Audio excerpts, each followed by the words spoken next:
We've not yet done so here on the show, but it's time for us to take a serious look at Vanderbilt transfer Ven-Allen Lubin. Why? Because he's about to come take a serious look at us.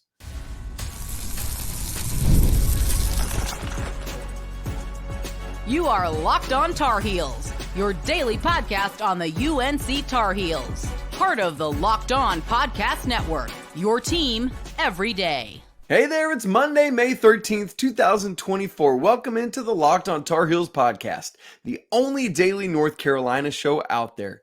I'm your host, Isaac Shade, and you're joining us at the place to get your Tar Heels content every single day. Thanks for making us your first listen or watch. I want to give a special shout out to all you everydayers out there, as well as all the members of the Locked On Tar Heels Discord community. This episode is brought to you by LinkedIn. These days, every new potential hire, it can feel like a high-stakes wager for your small business. That's why LinkedIn Jobs helps find the right people for your team faster and for free. Post your job right now at linkedin.com/lockedoncollege. Terms and conditions apply. Coming up on the show today, we're going to talk about Ven-Allen Lubin, the Vanderbilt transfer. Is Carolina's roster moving in the direction most of us thought it would? No, but that doesn't mean it has to be bad. And we're going to talk about what I mean by that. Plus, baseball, the Diamond Heels are rolling, and plenty of other Tar Heels action this weekend. All right, so Ven-Allen Lubin, let's start here. Vanderbilt transfer. Coach Rob and I touched on Lubin some on last Thursday's show, but haven't yet even done a full segment on him, dug into it. And the time for that, my friends, has drawn nigh.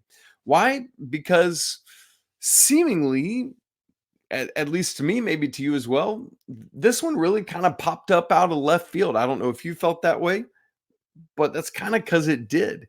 And part of it is Ven-Allen Lubin went into the transfer portal like right at the very last minute. And in portal world, things can move quickly before you it's like, oh, this guy, and we're talking to him and he's coming. Okay, great, right? So here's where all this comes from. We always want to give proper credit to the folks that are reporting this great information. Sherelle McMillan of Inside Carolina reported on Saturday that Lubin will be visiting tomorrow, Tuesday, coming to Chapel Hill. As part of McMillan's reporting, he says, quote, that Lubin has been holding multiple conversations with the Tar Heel coaches, end quote, and that was in the past week. So, myself included, this is not where I think a lot of us thought this would be at. I think a lot of us thought Carolina would land an Armando Bacot-ish replacement for Armando Bacot, and that's just not where things are headed or landing. That doesn't mean it still can't happen depending on where Carolina heads or who comes out of the draft or anything else that happens. But right now, it appears that might not be the case. We'll get to more on that in the second segment and on tomorrow's show, actually.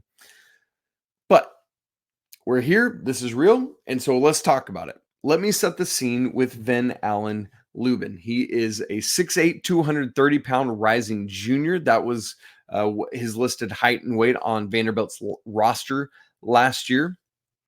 His numbers last year: 12.3 points, 6.3 boards, 1 block a game, 33.3% from three, 13 of 39, 73.2% from the free throw line, 71 of 97 from there total. So as you look at his measurables, interestingly, he is taller and heftier than Harrison Ingram. Not by a ton, but he is. Harrison last year was listed on Carolina's roster at 6'7", 225.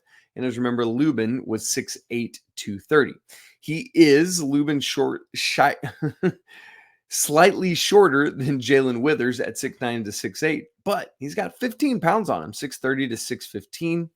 And then as you start thinking about the really big guys, Lubin is listed, obviously a couple inches shorter than Jalen Washington, J-Wash, but they're the same weight, 230. So meaning Lubin, a little bit more stout, a little bit more stocky than would be Jalen Washington. And if you're like, okay, well, what about Armando Bacot? He's only 10 pounds behind him. Armando was listed at 240 last year on the Carolina roster. So that just kind of gives you an idea of Van Lubin's body size and how he matches up with other kind of Carolina guys currently and in recent past. And while Lubin is quote unquote only 6'8", he does have over a 7-foot wingspan, which means, the way I would put it is, that means that allows him to play bigger than 6'8", more like 6'10", maybe 6'11", just based on what that wingspan is how long his arms are and how that allows him to play. But in addition, he's not all spindly. He's got broad shoulders. He's got a good upper body. He's got good hips, things like that. I mentioned he'd be a junior. He's played a year at Notre Dame and now last year at Vanderbilt, meaning he's got 2 years of eligibility left wherever it is that he ends up. Academically, then you think about those 2 schools he's come from, should be fine. Coming to North Carolina, no worries there. I want to give some further context into Lubin beyond just all the here's his stats, here's his height, all that kind of stuff, to just give you maybe a little bit more of a 3D image of who he is rather than just that 2-dimensional statistical stuff we always talk about. So just got about 4 things here for you on that side of things. Number 1, listening to Vanderbilt folks, they are very sad to lose this young man. While I hate that for them, if he does wind up at Carolina, that is an encouraging sign to me. That is telling in a positive way that Vanderbilt folks are sad. I have watched some videos. I've scoured through some Vanderbilt message boards, and consistently, over and over and over again, people are bummed to be losing this guy. And so that means whoever's going to get him, you're getting somebody that the fan base enjoys and likes, somebody that plays hard and plays consistently. That is what I've noticed over and over again, that he was the lone bright spot in a otherwise dim year for Vanderbilt, with apologies to Coach Jerry Stackhouse. A lot of times when players are out the door and transferring, this is not always the case. It's good riddance, get out of here, you're a bum, we don't need you anyway. That's just not the case with Ven-Allen Lubin as he leaves Vanderbilt. A direct quote from one of the Vanderbilt podcasts I listened to, quote, "He has a lot of skills," hear this, "that would translate to up-tempo, fast-paced offense where he'd be able to play in space," end quote. I like that. Number 2, a buddy asked me over the weekend, Isaac, wait a second here. Isn't Ven-Allen Lubin like a 3/4? Why is Carolina pursuing him? That's not what Carolina needs. They need a 4 or a 5. And that's true. When you just look at the stats on the page, you might look at that profile and think, oh, this guy's a small forward/power forward. Well, when you actually watch him in action and the way he plays and what he does in that wingspan I talked about, the truth is he's a 4/5, or depending on your personnel, a 5/4. So the question that you then naturally ask me is, Isaac, how then does he make up for his 6'8"ness if he's playing the 4 or the 5 or a combination of the 2? I would give you 5 things with that. Number 1, his energy. This guy goes and goes and goes. Number 2, mobility. He's not an uber athlete. He's not elite level athlete. In fact, I would call him not even quite Jalen Withers level. But he does have above average mobility and capability there. And so that's a good thing. Number 3, he makes up for it with physicality. He's using that big frame of his, trying to hold guys off the block, doing things like that. You can go there. The first game he played in last season was actually against NC State. So you can see him in action against DJ Burns. Go find it. Number 4, he makes up for his 6'8"ness by defending this way without fouling. Didn't foul out of a single game last year at Vanderbilt. Had 4 fouls multiple times, sure, but never got disqualified. Averaged 2 fouls per game on the season. So that's good. And then 5th, just utilizing his frame.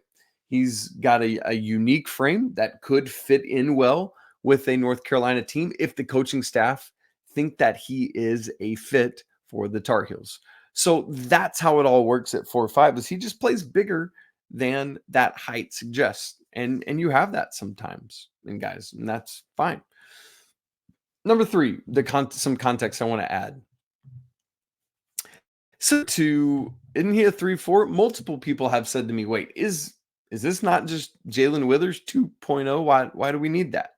That feels duplicate to me. That feels like a carbon copy. Well, it's not. For starters, he's not quite as athletic as Jalen Withers. I already said that. And you're like, okay, Isaac, you're really really selling this guy to me here.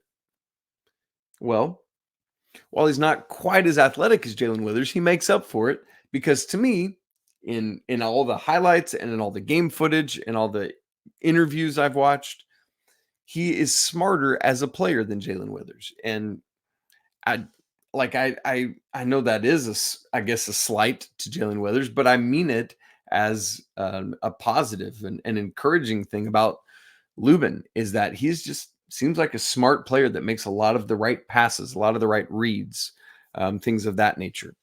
I also, from a fundamentals standpoint, believe that he is a more skilled fundamental basketball player than Jae'lyn Withers is right now.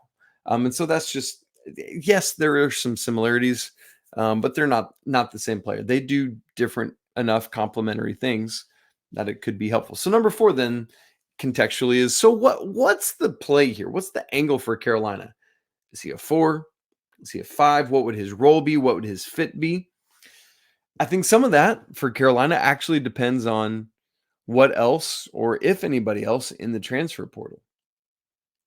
If it's a Coleman Hawkins, there's some interchangeability with 4s and 5s and Jalen Washington, Jalen Withers, Zayden High, Ven-Allen Lubin, Coleman Hawkins, all that kind of stuff. If it's a Ugonna Onyenso, who is a more legit 7-footer, who, by the way, Ven-Allen Lubin would have played against last year because they played Kentucky, is more the not very capable offensive player. That's Onyenso, but more capable rim protector defensive player. And so Ven-Allen Lubin there, would play more kind of probably a pretty traditional 4 role, which I think he's probably a little more suited to. I think he can play a small ball 5. But so I think that's where some of that's at. Now, let me just tell you quickly a couple things I like, some things that are possible, and some things that I don't like as much that he needs to grow in. I'll give you 2 of each. Number 1 that I like his blocks. And when you look at his totals, he only had 26 blocks last year, but that was 1 a game. He didn't play the whole season. He had some injuries early. What I like is I went back and watched all 26 blocks. The ones I couldn't, I guess I tried to watch all 26 blocks. The ones that I couldn't, I went and read through the play-by-play data, all of that, to get an idea about what he was doing with his blocks. Because the first couple I watched in a highlight package, he was doing a great job just deflecting them off the backboard, keeping them in bounds. Often his teammates are able to get them. So I went back and looked at all 26 of them. It's not just a random thing from his highlight film. This dude almost consistently knocks balls off the backboard. Last season, he kept conservatively 22 of his 26 blocks in bounds. I say conservatively because 2 he wasn't able to keep in bounds, and 2 I was unsure on because I couldn't find footage of, and it was a little unclear on the play-by-play if they immediately got it back or if it went out of bounds or what. But still, 22 out of 26 that means 84.6% of his blocks stayed in bounds. Vandy got possession of 16 of those 26. Again, not totally sure on all of those, but that's 61% of his blocks his team got possession on. That's really, really good. By the way, I mentioned NC State. His first block of the season was actually on DJ Burns on a clear out. Had a block on Mark Sears in transition. Reed Shepherd of Kentucky. You'll love to see it. The other thing I really like is a seeming willingness to do whatever's needed for the team. Obviously, he's playing with a less talented group at Vanderbilt last year, but things like a good and willing screener, good and willing in pick and roll game, both on offense and how he guards it on defense. I like that. Some potential things that we haven't seen a ton of, but I think that he could do. Number 1 is distribution. His numbers don't show much in the way of assists. Less than half an assist in the game his freshman year. Exactly half an assist per game last year at Vandy. But when you watch his actual passing and what he can do, it belies those numbers. And so I think there's more there, and perhaps playing with better teammates and more talented teammates would improve that number. So that's something I think there's some potential for. Another potential is rebounding more capably. As I said, 6.3 rebounds per game last year at Vandy. With that wingspan, with that mobility, the opportunity to go get a rebound out of his area, rebounding in space, there's no reason he couldn't, if he comes to Carolina and gets good minutes, couldn't rebound the way Harrison Ingram started rebounding in ACC play. That's on the table, very much so. So there's growth potential there in being a distributor and a rebounder. And then the areas that I'd like to see more growth in. Number one, the shot. It honestly doesn't look bad form-wise. But again, it was just 33.3%, something he's obviously working on and growing in. But I would like to see his shot release be quicker. It takes him just a second to get it up, as it often does for bigger guys. And I'd like to see him be more decisive, quick trigger. When it's time to shoot, shoot. Don't think about it, just go. That's what muscle memory does for you. And then the number two thing I'd like to see growth in is not forcing as much. Now, again, I sound like a broken record here, but at Carolina, he's going to play with better talent where he wouldn't have to force as much because he's not the center point and the focus in a lot of ways like he was at Vanderbilt. But there are times where it's just like, all right, you don't have to take the world on your shoulders there, and that's okay. And I know the team would talk to him about that. So if he does come in, if he's the guy Carolina gets, he's going to have to rebound like crazy. He's going to have to compete tirelessly. He's going to have to fight like the Dickens, to use a Roy Williamsism, to just be productive in the way Carolina would need him to. Is it ideal? I don't know yet. Is he even part of the team? No, he's not yet. He's not committed. He's visiting tomorrow, so we will see. And I want to talk more about that, though, to help everyone wrap our brains around it. Because, as I said earlier, this look, if this is the look Carolina goes with, is not the look the vast majority of us thought Carolina would lean into next year. And yeah, again, it's not fully there yet, but the writing's on the wall. So what does it mean, and how do we wrestle with it? I'm going to answer that for you coming up in just a second. Right after I tell you about LinkedIn, when you're hiring for your small business, you want to find quality professionals that are right for the role. So you got to check out LinkedIn Jobs, which has the tools to help find the right professionals for your team faster and for free. And LinkedIn's not just some job board. They help you hire professionals you can't find anywhere else, even those who aren't even actively looking for a new job, but who might just be open to that perfect role. In a given month, over 70% of LinkedIn users don't even visit other leading job sites. So if you're not looking on LinkedIn, you're looking in the wrong spot. Because on LinkedIn, 86% of small businesses get a qualified candidate within 24 hours. So come on, hire professionals like a professional with LinkedIn. LinkedIn's constantly finding ways to make this process easier for you. They even just recently launched a feature to help you write job descriptions. It makes that process so much more painless and quick. So post your job for free at linkedin.com/lockedoncollege. Again, that's linkedin.com/lockedoncollege to post your job for free. Terms and conditions apply. Okay, I get it, and I'm still processing through it too. North Carolina does not appear like they are going to have what we might think of as a traditional big in the way that Carolina has had for the last 5 years, because that's been Armando Bacot and others of similar build at times. This could project to be a team that we all need to start wrapping our brains around, that Jalen Washington could be your starting five, or a small ball Ven-Allen Lubin could be your starting five. I don't know at this point, but that's a possibility. And we're going to have lots of conversation about that, clearly and obviously, if that's the case. But here's how I'll say it today. There are lots of different ways to skin the cat of roster construction. You've probably heard that phrase before, lots of different. It's frankly a weird and gross. I don't understand it, but it just means there's a bunch of different ways you can handle this.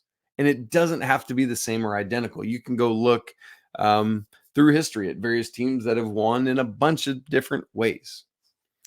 And part of this is that Hubert Davis is still playing with, at least up until this past season, was up until the end of this last season, I should say, was playing with an inherited big man and multiple inherited roster parts. And when I say that, it sounds like he wishes Armando Bacot wasn't part of the team. I'm not saying that. I've not talked to Hubert Davis about that. I don't know. But what it does mean is that we don't fully know yet what Hubert Davis actually wants to do with his front court. Maybe he doesn't want that at all, and he's just been making it work for the last 3 years. I think if he wanted that desperately, we would have seen Armando Bacot in the transfer portal or moving on to professional ranks or something. That's not what it is. And here's what I want to say as we wrap our brains around this possibility of not a typical big man the way we might think of it.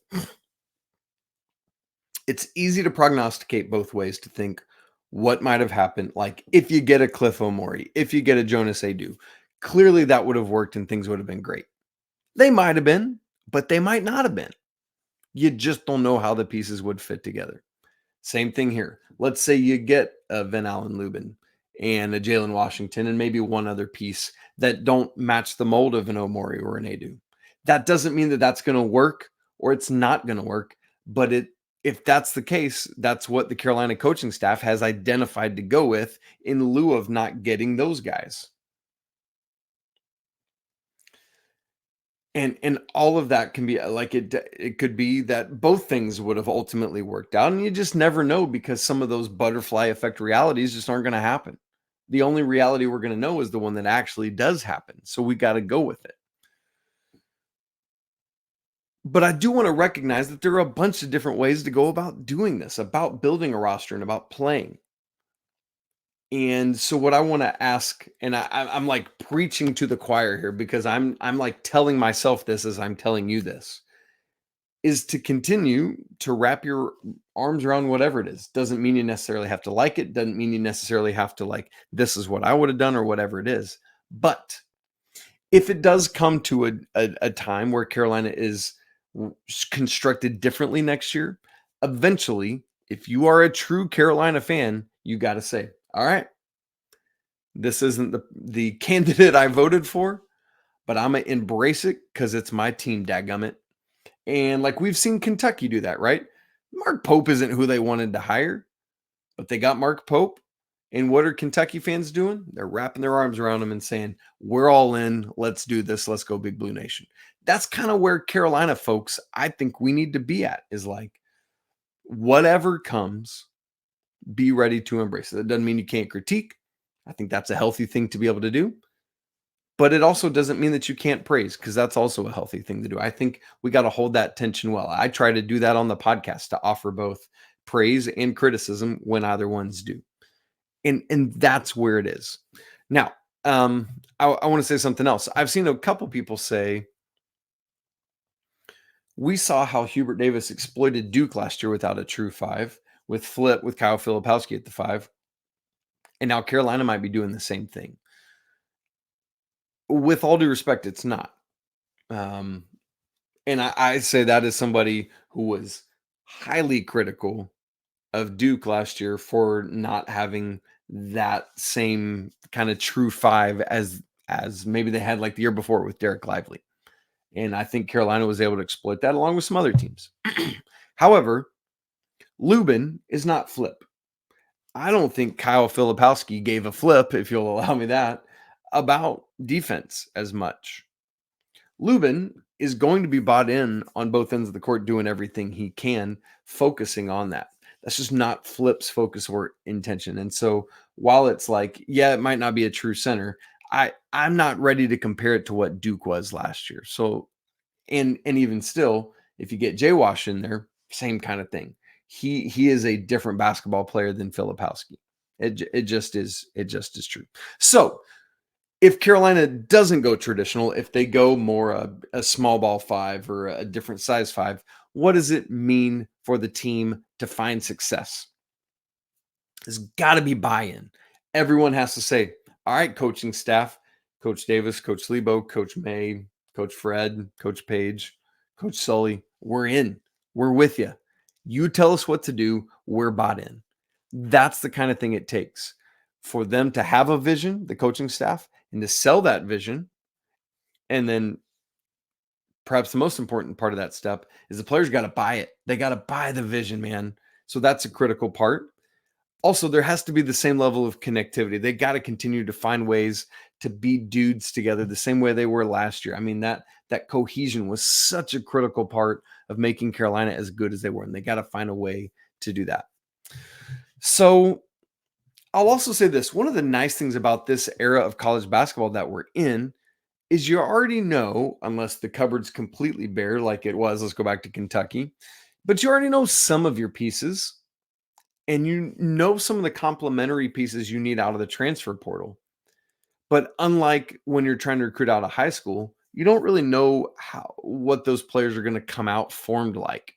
Whereas if you're getting a player that's been at the high major level already, you pretty much know what he is and how he would complement the guys you already have. And so that's a critical part, I think, of what coaching is right now, is guys who, and ladies on the ladies' side, who can identify what are the complementary pieces we need to go with our stalwarts. Let's get those in and make this thing happen. So that's a part of this too. In the coaching staff's purview, is Ven-Allen Lubin a complementary piece that makes the Carolina engine go? If so, knock yourself out. Let's go get this dude and bring him home. Well, we'll get back to that more. There's more to say on it. In fact, even tomorrow, I've got some more thoughts. But I want to turn to the rest of Carolina athletics. We had a really devastating season-ending loss this weekend, but there was some great news as well in other sports. We'll get to all that in just a second. Right after I tell you about FanDuel, it's winner take all time in the NBA and NHL, and FanDuel is giving you a shot to bring home a big win of your own. Right now, new customers get $150 in bonus bets with any winning $5 bet. That's $150 to bet on spreads, money lines, player props, and more. How about this? Carolina has the 5th best odds to win the national championship next year at plus 1,800. And that's even without getting this front court intact. See? Other people believe in it. Visit FanDuel.com/lockedon and make every playoff shot count. FanDuel, it's America's #1 sportsbook. Let's start off on a sad note. The women's tennis team that has been just a juggernaut for the past several years, unfortunately lost this weekend to number 13 Texas A&M, 4-1 in the Sweet 16. I tell you, gang, it has been a beautiful thing to watch these ladies play the last several years. I know several of them are going to be moving on now. And they had done really, really well to overcome the loss of Reese Brantmeyer early this season to an injury. But I think when you get to this point with this level of opponent, somebody of that stature that's supposed to be part of your lineup, I mean, it just hurts so much. Now, I know the coaching staff and the ladies on the team would not use that as an excuse. And I won't either. But I will say, while it's not an excuse, it is an explanation. And it, that's sports too, is sometimes it's not your day. And it wasn't in this case. Still, even without Reese Brantmeyer, an extremely talented group, but just it's hard to overcome that. And it stinks because there was a promising start both in doubles and singles. Elizabeth Scotty, Annika Yarlagata won at number 2 doubles, but then Abby Forbes, Riley Tran lost 4-6. And Fiona Crawley, Carson Tangilig lost in a tiebreaker. And so A&M got that all-important doubles point right out of the gate. You know how difficult it is to overcome that. And then same thing in singles. Got off to a good start, to a promising start. Thea Rabman won 6-3, 6-1 at 6 singles to tie it at 1 point each. Fiona won the first set of her match, but then she fell 6-0, 6-2 in the second and third set. You just don't see that from her. Then Carson lost, Scotty lost. And that was it. That was it. And it stinks because Tran and Yarlagata were still out playing. They were both in this third set. Riley Tran was up a break. Yarlagata on serve, and it was like, man, just one of those other singles could have done it out. You don't know. And so it's heartbreaking to lose here because this team is so unbelievably good. But it comes to an end. Let's talk happier things, though. By the way, congrats to the ladies. Thank you for thrilling us with the job you've done these last several years. And there's plenty of talent in the women's tennis pipeline, I should say, as well. So that team's not going anywhere, but several of the players on it will be. Baseball, huge weekend for the baseball team. They swept Louisville 14-4 with a run rule on Friday, 6-4 on Saturday, and then 16-7 on Sunday to close it out. Why is that a big weekend? Well, that means Carolina, even ahead of the Duke's regular season finale next weekend, has won the Coastal Division outright. The Bosch has been very good to the Tar Heels this regular season, 32-2. What a regular season at home.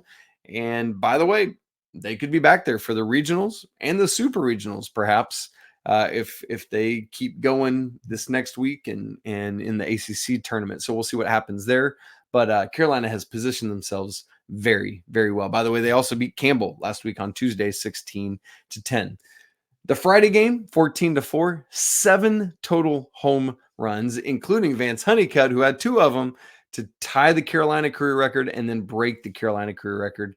Great stuff there. That 58th one was what put him over the top. Then he kept going throughout the weekend, and so you love to see that. Tar Heels had a 6 spot in the 3rd inning of that game to break it open. All 6 of those runs came via home run, which there were 4 home runs in totality. Saturday, the big story to me was the bullpen. 5 shutout innings. Critical. You got to have that in postseason play. Sunday, the big story, it was a 16-7 win. Carolina got to put up an 8 spot in the 2nd inning. Casey Cook had a bomb in the 4th to make it 11-0. The player of the day to me, Luke Stevenson, 2 different 3-run homers, 8 RBIs on the day, 3 for 4 in a base on balls. Great stuff there. So here's how the regular season wraps up. At UNC Wilmington on Tuesday, at Duke this weekend, but it's a Thursday to Saturday series, not Friday to Sunday. Make sure you catch that.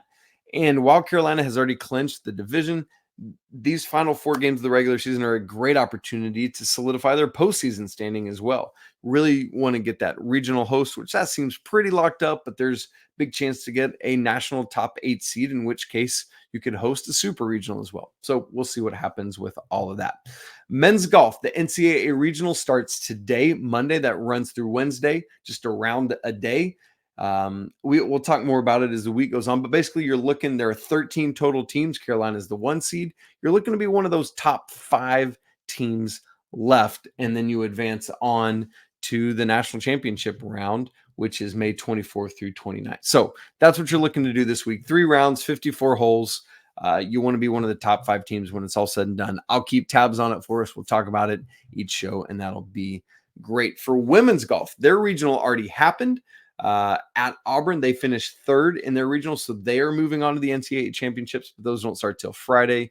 Carlsbad, California is where that'll be. Softball, by the way, we didn't talk about this midweek last week, but they lost Wednesday in the ACC tournament to Notre Dame, which ends their season 30-20 and then 10-15 in the ACC. It is worthy of celebration, though. It's the first winning season since 2019, an encouraging first year for Megan Smith-Lyon. Congrats to you, Coach, on a winning first year, and we look forward to how the ladies will build on that next season. All right, gang, that's it for today's episode. Thanks so much for joining me. If you haven't subscribed to the show, it's easy to do on audio and video. Check it out. You'd love it. If you are not part of the Locked On Tar Heels Discord community, we would absolutely love to have you. The link's in the show notes. Free to join. That thing's going crazy every day. I can barely keep up, but I'm at least trying to read it all so I can stay up to date on what everyone in there is saying. Y'all, it's always a great day to be a Tar Heel. We'll talk again tomorrow, but until then, peace.